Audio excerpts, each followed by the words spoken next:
DoorDash customer requested that their order be left at their front door. When I arrived at their front door was wide open, their lights were on, and they were sleeping on the couch within eyesight of the front door with their pants and underwear pulled down to their ankles, and they were indecently exposed to me. Here's something up. That DoorDash driver wasn't fired for reporting a sexual assault. She was fired for posting a naked man on the internet. The video that I made yesterday, well, I might have been wrong about that situation.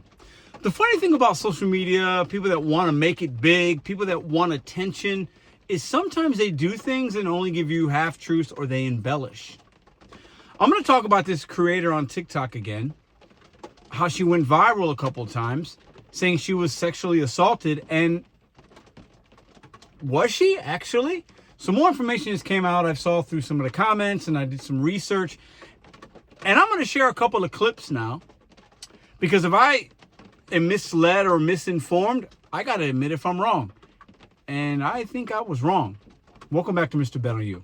I have an update as of October 16th, 2025. But first and foremost, I just want to thank everybody for the overwhelming support and allyship that you've shown me.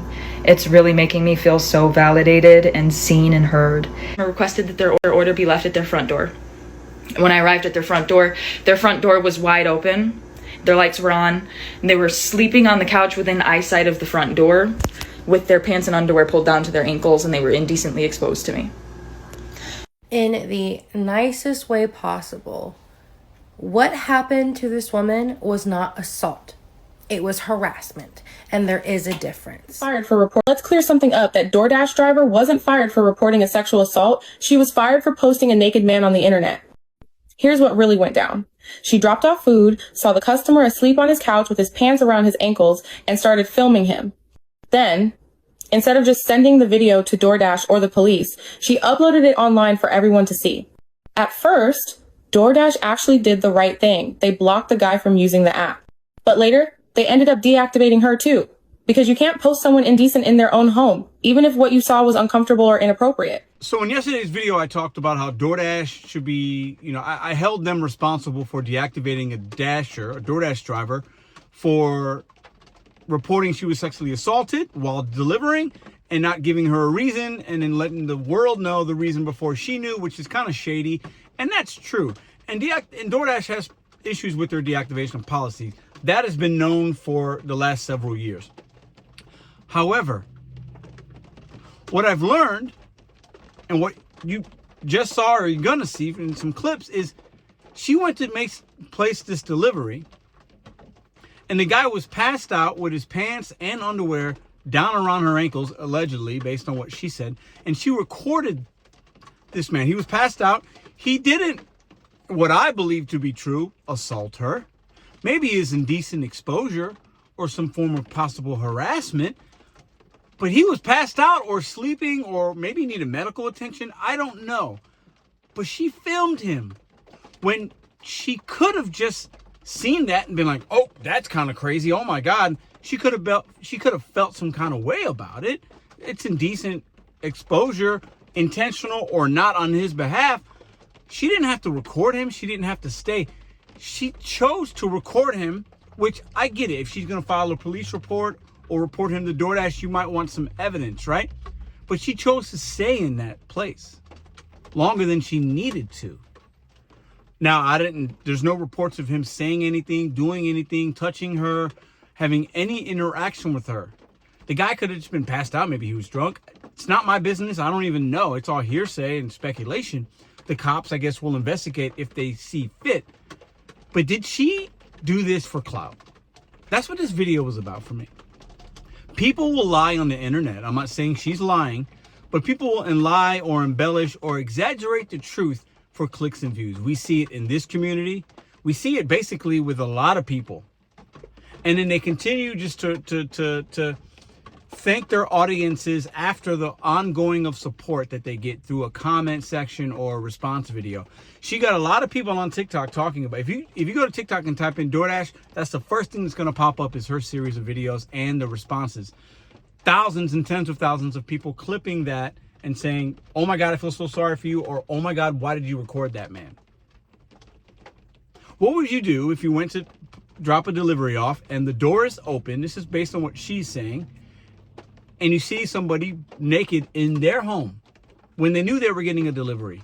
Well, actually, we don't know. Somebody could have ordered that for him. He had no idea. So we don't know all the information there. But he's in his privacy of his own home. Do you record that person? Do you report? I think reporting is probably fine. I think if they're naked and then they're saying something and making a move on you, it's completely different. But that didn't happen. At least she didn't say that happened. So the reason she got deactivated was she doxed a customer and made it public online, and you can't do that. It's against the TOS. So DoorDash was within their right. And I'm making this video because I said some things yesterday to shame them, and some of the things I said were true, but I have more information now, and I'm making this video. They had every right to deactivate her. If she would have recorded and shared it with DoorDash or maybe the police instead of making it public, she probably still has her account if she still wanted to continue to do DoorDash. But because she made it public for the world, doxed him, showed graphic things of him in his private parts or whatever in a compromising situation, clearly DoorDash had to do something. Now, do I think that they should have reached out to her and said, given an explanation as to why? Yeah, and then does she make that video? Maybe, maybe not.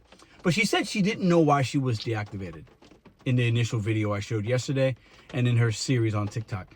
She had to have known.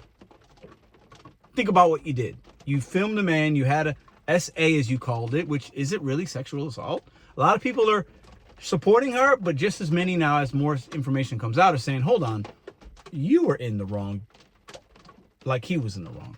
And two wrongs don't make a right. That's why you lost your money. She said she was fired from DoorDash. She can't pay her bills. Well, you live and you learn. What happened to her isn't cool. Did that guy have some bad intent? We have no idea. Was it a mistake?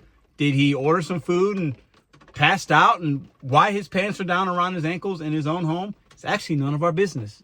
Why is his door open? Did he want her to see that? We have no idea. Do I feel, some kind of way that she had to see that? Sure. That's on her. If that really made her feel like she was assaulted, she can think that, and her feelings are valid. But is that the reality? Does she have a lawsuit against anybody? I don't see how she would. I thought maybe yesterday against DoorDash possibly, but it doesn't seem like a wrongful deactivation. At least not with the information that we have, the more information that we have. It's funny. Some people in my comments were like, oh, it's like the Me Too movement and da-da-da. A lot of women had her back initially, and then the more information came out, a lot of women are now responding to her saying, you can't use the SA, I got SA'd, because you're taking credit away from women that actually, or men that get SA'd. So you're painting a picture that's not really that true. And that sometimes women don't want to come out and say they were SA'd because they don't feel like people will believe them. In part because some women like her might embellish that that happened to them for attention or whatever. So then when somebody actually gets assaulted, they're like, I don't want the drama. I don't want somebody not believing me. I don't want the attention. I feel already violated. I just want to let it go away. I think we see a lot of that. A lot of women that say something happened and it goes 15, 20 years before they say something. But the bigger thing here is people will do anything. Some people will do anything. And once again, I'm not saying she's doing this, but she might be. And people will do anything for attention, man. They'll do anything for some clicks and likes and more of a following. Her channel seemed like she got a lot of extra followers and a lot of support, because that's how social media works, especially on TikTok. And people are sharing and they're clipping your stuff. Kind of can go viral, millions of likes. And is that why she did it? Did she say, oh my God, I'm going to blast this guy because, I feel whatever? And then she continued to talk about it. And I don't know, man. Social media, it's like a drug for some people. That attention that you get, especially when you're not used to getting it, and then you get something and it goes viral, it can change some people's mindset on what kind of content they make and how they present themselves. Once again, I'm not saying that's what she's doing or what she did, but I think you guys get where I'm going with this. I'll leave it up to you in the comments to decide, because if I make a video and if I'm wrong about something or more information comes out, I'll make a follow-up. I've done it before. and I'll continue to do it. I'm not always right. Sometimes things aren't what they appear at first glance. And I think as a content creator, I feel it's my responsibility to give correct information, redact statements, apologize if needed, say I was wrong, whatever. I didn't go down the rabbit hole. I saw a video and reacted. But it does not seem like she was wrongfully deactivated. And right now, based on what I know, DoorDash did exactly what they should have done. They did the appropriate measures. And like I've always said, DoorDash does something good, I talk about it. They do something bad, I talk about it. I'm pretty fair with them. They do a lot of bad. But in my opinion, she deserved to be deactivated. Do I agree within the process of how it's done in the communication? Whatever.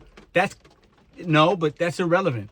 You cannot film somebody in their home, especially in that regard. Now, if you want to do it because something happened and you want evidence for police, sure. But if you put it on social media, you open up the risk of you losing your Dasher account. Plain as day. See you guys in the next video.